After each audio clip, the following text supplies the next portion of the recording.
अस्सलाम दोस्तों, inside bye मौसम फखर में खुश आमदीद। एक ही वक्त में जनाब मरियम नवाज और इमरान खान आमने सामने आ गए। पहला ही मैच पड़ गया, पहले ही मरहले में दोनों का एक दूसरे के साथ बड़ा ही ज़बरदस्त किस्म का टकराव हुआ और मरियम नवाज साहिबा की तरफ से इमरान खान को वाज़ेह अंदाज में चैलेंज कर दिया गया। कह दिया गया कि जनाब हम तो मैदान में आ गए हैं, हम तैयारियां कर रहे हैं, हम इंतखाबी मैदान में आपको पछाड़ने के लिए मुकम्मल तौर पर तैयार है, लेकिन अब भागना मत। अब भागने की कोई गुंजाइश रह नहीं गई बाकी, क्योंकि यहाँ पर अब होगा घुमसान का रन और इस मुकाबले के अंदर जो ही जीतेगा वही तख्ते पंजाब पर हुक्मरानी करेगा। और तख्ते पंजाब पर हुक्मरानी का मतलब है पाकिस्तान पर हुक्मरानी, क्योंकि आधा पाकिस्तान पंजाब में रहता है आबादी के लिहाज से। लिहाजा यहाँ पर होने वाली लड़ाई बहुत ही इंपॉर्टेंट है। जबकि इमरान खान साहब की तरफ से एक मरतबा फिर रूल ऑफ लॉ के ऊपर बात की गई, एक मरतबा फिर इस बात का इजहार किया गया कि जनाब जब तक मुल्क में कानून की हुक्मरानी नहीं होगी, जब तक हम ताकतवर अफराद को कानून के सामने नहीं झुकाएंगे, उस वक्त तक पाकिस्तान तरक्की नहीं कर सकता। और दिलचस्प बात यह है कि इमरान खान साहब हर दूसरे दिन जब भी उनको मौका मिलता है कैमरे के सामने आकर 40-45 मिनट 50 मिनट वो आकर तकरीर करते हैं, लेकिन और उसके बाद बड़े बड़े लंबे लंबे चौड़े भाषण देते हैं, इखलाकी मेयारात की बात करते हैं, कानून की बालादस्ती की बात करते हैं, कानून की हुक्मरानी की बात करते हैं, अशराफिया को कानून के सामने झुकने का भाषण देते हैं। लेकिन जब हकीकत सामने आती है तो इमरान खान साहब की दौड़ने की रफ्तार देखने से ताल्लुक़ रखती है। इमरान खान साहब को कम से कम आज के दिन कानून की हुक्मरानी का भाषण देने का कम से कम उनको आज के दिन इस बात से एहतराज़ करना चाहिए था, इज्तनाब करना चाहिए था, क्योंकि आज जिस वक्त खुद इमरान खान साहब को कानून के सामने जवाबदेह होना पड़ा तो इमरान खान साहब ना सिर्फ चप्पलें छोड़ के भाग गए, बल्कि एक ऐसे जवाज उन्होंने तलाश किए जो अपनी मिसाल आप हैं। मिसाल देता हूं आपको, इस्लामाबाद हाई कोर्ट, जहां पर इमरान खान साहब की तरफ से एक जवाब दाखिल होना था। जवाब दाखिल होना था इमरान खान साहब की अपनी औलाद यानी टेरियन जे डवाइट के हवाले से, और ये वो मामला है जो इस वक्त इस्लामाबाद हाई कोर्ट में पेंडिंग है। इमरान खान साहब को 3 मरतबा कहा गया कि जवाब दाखिल कराएं, लेकिन इमरान खान साहब ने हर मरतबा जवाब दाखिल कराने की बजाय ताखीरी हरबे इस्तेमाल किए। आज पहला इब्तदाई जवाब दाखिल कराया गया इमरान खान साहब की तरफ से, लेकिन वो सवाल जिसका जवाब इमरान खान साहब से पूछा गया था, पूरे जवाब के अंदर जो इमरान खान साहब ने दिया था सिर्फ उसी एक सवाल का जवाब नहीं था। सवाल क्या था? बड़ा सिंपल सवाल था। सवाल था कि टेरियन आपकी बेटी है या नहीं। हाँ या ना के अंदर जवाब देना था कि हाँ जी टेरियन मेरी बेटी है या टेरियन मेरी बेटी नहीं है। इमरान खान साहब ने जो कोई 2-4 सफ़ों का जो जवाब दाखिल कराया, उसके अंदर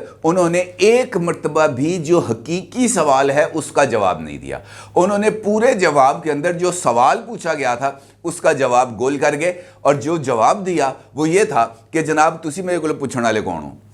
भाई मैं आपको नहीं बताता। मैं ये जवाब का क्रक्स था जो मैंने आपके सामने रखा। और ना सिर्फ ये, उनका ये मानना था कि जनाब आप मुझसे ये सवाल पूछने का इख्तियार नहीं रखते, और उसकी वजह यह है कि मैं इस वक्त पब्लिक ऑफिस होल्डर नहीं हूँ। मैंने जिन कागजात नामजदगी के ऊपर इलेक्शन लड़ा था, जिन कागजात नामजदगी को इस्लामाबाद हाई कोर्ट में चैलेंज किया गया है, उन कागजात नामजदगी की रोशनी में मैं जिस सीट पर मुंतखब हुआ था मैं उस सीट से इस्तीफ़ा दे चुका हूँ। लिहाजा ये सवाल अब मुझसे नहीं पूछा जाता। भाई ये कागजात नामजदगी दाखिल कराने से पहले आपकी ये बेटी बायोलॉजिकल बेटी मौजूद थी, तो सवाल ये नहीं है कि कागजात नामजदगी आपके जो है वो आपने जो सीट पे इस्तीफ़ा दिया था वो मंजूर हुआ है या नहीं हुआ, बल्कि आपको तो ये कहना चाहिए कि जनाब मेरा तो इस्तीफ़ा अभी तक मंजूर नहीं हुआ और इसके साथ साथ मैंने 8 और सीटें जीत ली हैं। अब अगर आपको चैलेंज करना है तो उन 8 सीटों के कागजात नामजदगी भी चैलेंज करें, ताकि मैं एक दफ़े सबका जवाब दूँ। मासिवा इसके कि इमरान खान साहब इस सवाल का जवाब देते, इमरान खान साहब ने अदालत के दायरा इख्तियार को ही चैलेंज कर दिया। इमरान खान ने कहा कि जनाब आपकी अदालत मेरा ये केस सुनने का मजाज ही नहीं रखती, और ये वो अप्रोप्रिएट फोरम ही नहीं है जहां पर इस तरह की दरख्वास्त की समाअत की जाए। और साथ साथ उन्होंने chief justice Islamabad high court mister justice Aamir Farooq साहब के ऊपर भी एतराज़ उठा दिया اور ان کا یہ کہنا تھا کہ جناب آپ نے ماضی میں ایک مرتبہ یعنی 2018 میں جب پہلی مرتبہ ٹیرین کیس آیا تھا اسلام آباد ہائی کورٹ میں، تو اس وقت عمران خان صاحب کے مطابق عامر فاروق صاحب نے اس کیس کی سماعت سے معذرت کر لی تھی، تو عمران خان صاحب نے اس معذرت کو 2023 میں جواز بنایا کہ جناب تسی 2018 میں تسی کیا سی کہ میں اس کیس دی سماعت نہیں کرنی، ہوں تسی کیوں اس کیس دی سماعت کر رہے ہو؟ یعنی آپ نے جو پہلے انکار کیا تھا آپ کو اب بھی اس انکار پر قائم رہنا چاہیے۔ تو کہنے کا مطلب یہ ہے کہ جب قانون کے سامنے خود پاکستان کے ایک سابق وزیر اعظم کو سامنے کھڑا ہو کر جواب دینا پڑے اور وہ شخص ٹی وی پر بیٹھ کر اس بات کے بھاشن دے رہا ہو کہ جناب قانون کی حکمرانی کے بغیر ملک ترقی نہیں کر سکتا، تو بھائی قانون کی حکمرانی کے سامنے خود تو سرنڈر ہو، خود تو اپنے اندر اتنا تپڑ لے کے آؤ کہ اپنا جائز یا ناجائز جو بھی ہے اس کو قبول کرو کہ ہاں جی وہ میری بیٹی ہے، میری بیٹی نہیں ہے۔ اس ہاں اور نہ کے درمیان کوئی اور تھرڈ آپشن نہیں ہے۔ اس کا مطلب یہ ہے کہ عمران خان صاحب پاکستان کی عدالتوں کے سامنے یعنی پاکستان کے قانون کے سامنے جواب دینا پسند ہی نہیں کرتے، ان کو پاکستان کے قانون کا ذرا سا احترام نہیں ہے، اور حتیٰ کہ اس صورت میں جب انہوں نے خود دستور پاکستان کے تحت اس بات کا حلف لیا تھا کہ جناب میں ہر حال میں پاکستان کے قانون کا اور آئین کا احترام کروں گا، یہ احترام ہے۔ جب اپنی باری آئی تو 120 کی سپیڈ سے بھاگ گئے، اس طرح بھاگے کہ جناب وہ جو ہے نا وہ تیز رفتار ایتھلیٹ دنیا کا کیا نام ہے اس کا، یاسین بولٹ، وہ بھی حیران پریشان ہو گیا کہ یار میں تو بڑی محنت کرتا تھا، یہ بندہ کس سپیڈ سے بھاگا ہے۔ تو یہ ہے صورتحال اس شخصیت کے بارے میں جس کا نام سے ہر وقت ریاست مدینہ کا ذکر آتا ہے، جس کے زبان سے ہر وقت مساوات کا ذکر آتا ہے، جس کے زبان سے ہر وقت اس بات کا درد ابلتا رہتا ہے کہ جناب پاکستان کو یہ سارے چور ڈاکو لٹیرے لوٹ کے کھا گئے، لیکن وجہ صرف یہ تھی کہ پاکستان کا قانون ان کی گردن کو دبوچ نہیں سکتا۔ اور خود اپنی گردن بچانے کے لیے عمران خان صاحب نے عدالت کے دائرہ اختیار کو چیلنج کر دیا، جج صاحب کو چیلنج کر دیا، اور وہ سوال جو ان سے پوچھا گیا تھا اس کے جواب دینے سے صاف انکار کر دیا۔ انہوں نے کہا جی میں تو اس سوال کا جواب نہیں دے رہا، لو کر لو جو کرنا ہے۔ ہاں البتہ یہ ضرور ہے کہ فواد چودھری کی ضمانت کی منظوری کے اوپر عمران خان صاحب نے بڑی تعریف کی، انہوں نے فواد چودھری کی بھی تعریف کی اور جج صاحب کی بھی تعریف کی کہ جناب آپ نے بڑا کمال کر دیا ہے، جبکہ وہ اس بات کو بھی فراموش کر گئے کہ فواد چودھری صاحب نے جس وقت ان کی یہ درخواست ضمانت منظور ہوئی تو خود ان کی طرف سے یہ بات تحریری طور پر لکھ کے دی گئی عدالت کو کہ جناب میں دوبارہ اس طرح کا بیان نہیں دوں گا، اور عدالت نے اس بات کو اپنے فیصلے کے اندر تحریر کر دیا کہ جناب اس یقین دہانی پر کہ آئندہ اس طرح کا کام نہیں ہوگا ہم فواد چودھری کی ضمانت کو منظور کر رہے ہیں۔ اپنی دفعہ کی یہ سچویشن ہے۔ دوسرے کا معاملہ ہے تو جناب یہ آج ہی کے دن کے اندر درخواست لگتی ہے، آج ہی کے دن کے اندر سماعت ہوتی ہے، آج ہی کے دن کے اندر ضمانت ہو جاتی ہے۔ یہ کیسی عدالتیں ہیں؟ یہ ان کی پرسنل عدالتیں ہیں۔ خود آج ہی کے دن ضمانت کی درخواست لگی، 2 گھنٹے کے اندر درخواست کی سماعت ہوئی، 2 گھنٹے کے اندر فیصلہ آ گیا، 2 گھنٹے کے اندر ضمانت ہوگی، 2 گھنٹے کے اندر مچلکے جمع ہو گئے۔ اس معاملے میں اس سپیڈی انصاف کے اوپر کوئی آواز نہیں اٹھے گی، کیونکہ اس انصاف کا فائدہ عمران خان صاحب نے چونکہ خود لیا ہے، لہٰذا اس سے آگے اب بڑھنے کا ان کا کوئی اور امکان نہیں ہے۔ دوسری جانب اگر ہم دیکھیں مریم نواز کا پہلی انٹری تھی پاکستان میں لندن سے واپسی کے بعد اور ایک طویل وقفے کے بعد، مثلا اگر میں یہ کہوں کہ جولائی کے بعد اب مریم صاحبہ یعنی فیبرری میں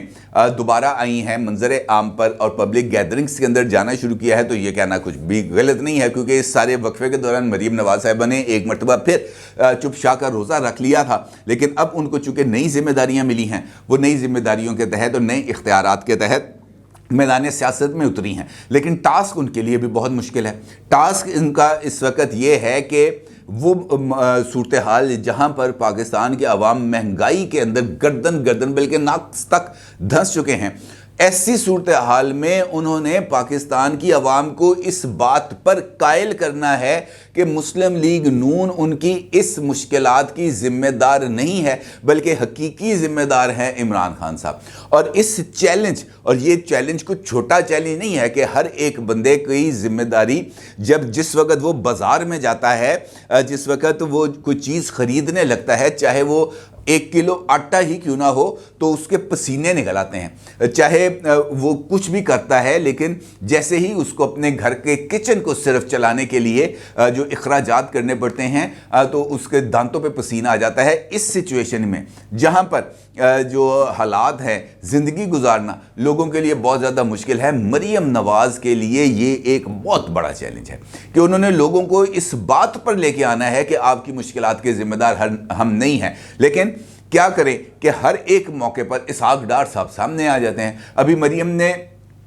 इब्तदा ही करनी थी, लेकिन उससे 2 दिन पहले इसहाक डार साहब ने पेट्रोल बम चला दिया। अब पेट्रोल बम चलाने का नतीजा यही निकलेगा ना कि हर एक चीज़ महंगी हो जाएगी और फिर आप इस इफ़ेक्ट्स को, इनके असरात को रोक नहीं सकते। लिहाजा जो मरियम नवाज़ साहिबा हैं उनके लिए चैलेंज आसान नहीं है, मुश्किल सूरत हाल का सामना है उनको। और उन्होंने जो एक जानिब मुस्लिम लीग नून का जो सियासी विरसा है, यानी पंजाब की पॉलिटिक्स के अंदर मुस्लिम लीग नून की कामयाबी, इसको बरकरार रखना है और इमरान खान साहब को नॉकआउट करना है इस सब माहौल में जहां पर महंगाई ने लोगों का कचूमर निकाल के रख दिया है। और ये यकीनी तौर पर कोई आसान मार्का नहीं है। और अगर देखें तो पंजाब हो या मुल्क में किसी भी जगह पर इस वक्त हमारे सियासी मार्के में तीन ही फरीक हैं। एक है मुस्लिम लीग नून, दूसरी है पाकिस्तान तहरीक इंसाफ और तीसरी मुझे नज़र आती है इस्टेब्लिशमेंट। आप जो मर्जी कहें कि इस्टेब्लिशमेंट न्यूट्रल है, आप जिस तरह मर्जी इस बात का इजहार करने की कोशिश करें कि वो सियासी अमल में मुदाखलत नहीं करती, लेकिन ताकत का जितना बड़ा हिस्सा पाकिस्तान की इस्टेब्लिशमेंट कैप्चर करती है या उसके ज़ेर तसल्लुत रह चुका है, उस ताकत के जो इजहार के मौके हैं वो ऐसी ही सिचुएशन में मिलते हैं जब पाकिस्तान की सियासी अशराफिया और पाकिस्तान की मिलिट्री अशराफिया को इस बात का फैसला करना है कि हमने पाकिस्तान को बचाना कैसे है। ये पाकिस्तान की सियासत बचाने का मरहला नहीं है, ये पाकिस्तान की रियासत को बचाने का मसला है जो इस वक्त सिंक कर रही है। और इस्टेब्लिशमेंट भी इस वक्त शदीद तरीन दबाव का शिकार है, क्योंकि हर एक मामले पर इस मरतबा इमरान खान साहब की तरफ से इस्टेब्लिशमेंट की टॉप लीडरशिप को निशाना बनाने के बाद उनका जो सोशल मीडिया विंग है, उनके जो कीबोर्ड वॉरियर्स हैं, उनके जो यूट्यूबर्स हैं, उनके जो सोशल मीडिया इन्फ्लुएंसर्स हैं, उन सब का टारगेट इस वक्त इस्टेब्लिशमेंट ही मौजूद है। आप इसके लिए कुछ ज़्यादा रॉकेट साइंस की ज़रूरत नहीं है, आप आदिल राजा साहब को देख लें। वो अकेला ही इमरान खान के कहने पर लड़ा पड़ा है। उसको इस बात की कोई परवाह नहीं कि वो जो बोल रहा है वो सच है या झूठ है, वो जो बोल रहा है उसके असरात क्या होंगे, वो जो कह रहा है उसका पाकिस्तान को फ़ायदा होगा या नुकसान होगा, लेकिन वो अपनी बात कहे चले जा रहा है और उसको रोकने और टोकने वाली कोई आवाज़ आपको सामने नहीं आती। बल्कि अब अगर मैं ये कहूँ कि एक ऐसी शख्सियत भी आदिल राजा के डिफेंट में सामने आ गई है जिसके बारे में माजी के अंदर खुद ISPR की तरफ से एक लेटर लिखा गया था जो तमाम मीडिया हाउसेस को गया था, जिसमें ये बात कही गई थी कि जनाब अगर आपको किसी दफाई तज्जिया कार की ज़रूरत हो तो आप lieutenant general retired Amjad Shoaib साहब को अपने शोज़ के अंदर बुला सकते हैं। और वही अमजद शुएब साहब जो कोर कमांडर रह चुके हैं, जो लेफ्टिनेंट जनरल रिटायर्ड हैं, वो अगर नेशनल मीडिया पर आकर एक टीवी टॉक शो के अंदर बैठकर इस बात का इजहार करें कि आदिल राजा जो कह रहा है वो सच कह रहा है, और वो इस बात की तस्दीक करें कि आदिल राजा के बहुत ज़्यादा सोर्सेस हैं, वो इस बात की तस्दीक करें कि जनाब ये जो एक्स सर्विस मैन सोसाइटी बनाई गई थी ये बुनियादी तौर पर इस वजह से बनाई गई थी कि जो बात फ़ौज नहीं कह सकती वो एक्स सर्विस मैन के प्लेटफॉर्म से कही जाए, और एक्स सर्विस मैन के प्लेटफॉर्म को के मीडिया को हैंडल करता था आदिल राजा। लिहाजा इस वजह से उसको GHQ के अंदर भी बहुत रसाई है, उसको पॉलिटिकल प्लेटफॉर्म्स के ऊपर भी बहुत रसाई है, और उसकी दीगर खुफिया इदारों तक भी बहुत रसाई है, और उस तक जो इंफॉर्मेशन आती है वो पहुंचा रहा है। और फिर वो ये कहते हैं कि इसका कसूर कोई नहीं है क्योंकि आदिल राजा को सही तरीके से हैंडल नहीं किया गया। उसने 1-2 ट्वीट्स किए जिसका बुरा मनाया गया टॉप मिलिट्री लीडरशिप की तरफ से, और आदिल राजा के घर पर रेड कर दिए गए। हालांकि उनको बुला के समझाना चाहिए था कि यार तू गलत कर रहे हैं, इस तरह ना कर, उसको हैंडल करना चाहिए था, उसको मिस हैंडल कर दिया गया। और अब वो जिस घोड़े पर सवार है तो उसको रोकने वाला कोई नहीं है। ये इस वक्त की सिचुएशन सिचुएशन है, यानी इस्टेब्लिशमेंट के बारे में ये तासुर अब बनता चला जा रहा है, हालांकि माजी में इस बात का तसव्वुर नहीं किया जा सकता था। मैं जिस तरह की हमने जर्नलिज्म की है, जब प्रिंट मीडिया था, इलेक्ट्रॉनिक मीडिया भी नहीं आया था, तो आपको एक एक लफ्ज़ बड़ी एहतियात से लिखना पड़ता था, आपके ऊपर प्रेशर्स होते थे, चैनल्स के ऊपर भी बहुत प्रेशर्स थे, प्रिंट मीडियाज़ के ऊपर भी बहुत ज़्यादा प्रेशर थे, लेकिन ऐसा नहीं होता था कि लाइव टीवी शोज़ के अंदर बैठकर बंदा इस तरह की बात करे कि जनाब इस्टेब्लिशमेंट जो है वो हैंडल नहीं कर सकी, या इस्टेब्लिशमेंट जो बात नहीं कहना चाहती थी उसके लिए एक्स सर्विसमैन का प्लेटफॉर्म इस्तेमाल किया जाता था। तो इसका मतलब ये है कि वो जो नहीं होता खौफ या चाका, वो चाका उतर गया लोगों का इस्टेब्लिशमेंट के हवाले से गुफ्तगू करने से। हम जैसे लोग जो माजी में इस्टेब्लिशमेंट के हवाले से गुफ्तगू करते हुए बहुत ज़्यादा महफूज अल्फाज इस्तेमाल करते रहे, मैं अब भी बहुत कोशिश करता हूँ कि मैं महफूज अल्फाज इस्तेमाल करूँ। इस्टेब्लिशमेंट का जिक्र सिर्फ और सिर्फ इस वजह से किया जाता है कि बराह रास्त इदारे का नाम ना लिया जाए, बराह रास्त किसी को मुर्द इल्ज़ाम ना ठहराया जाए। लेकिन अब चूंकि ये रविश बन गई है, ये चीज़ हिट है, पॉपुलर है, पीटीआई के लोग या पीटीआई के सोशल मीडिया प्लेटफॉर्म्स इस चीज़ को बाय भी करते हैं, इस चीज़ को आगे सर्कुलेट भी करते हैं, इसकी रीच में भी इजाफा करते हैं, लिहाजा लोगों ने अब पॉपुलैरिटी के लिए इस चीज़ को इस्तेमाल करना शुरू कर दिया। कहने का मतलब ये है कि ये जो एक आपको इब्हाम की कैफियत नज़र आती है, या ये जो हमारी जो टॉप टियर लीडरशिप है उसकी तरफ से जो उनके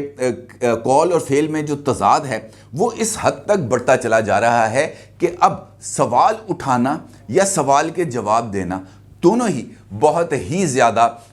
जिसे हम कह सकते हैं कि पेचीदा अमल हो गया है, और इससे बाहर निकलने का कोई रास्ता नज़र नहीं आ रहा। अदरवाइज़ इमरान खान से बड़ी आसानी से जवाब दे सकते थे कि टैरियन मेरी बेटी है या नहीं है, लेकिन उन्होंने भी इस सवाल के जवाब में जो सिर्फ हाँ और ना में दिया जा सकता है, उन्होंने भी दौड़ें लगाई हुई हैं और दौड़ें लगवाई भी हुई हैं। अपनी राय का ज़रूर इजहार कीजिएगा। आपका बहुत शुक्रिया। अल्लाह हाफ़िज़।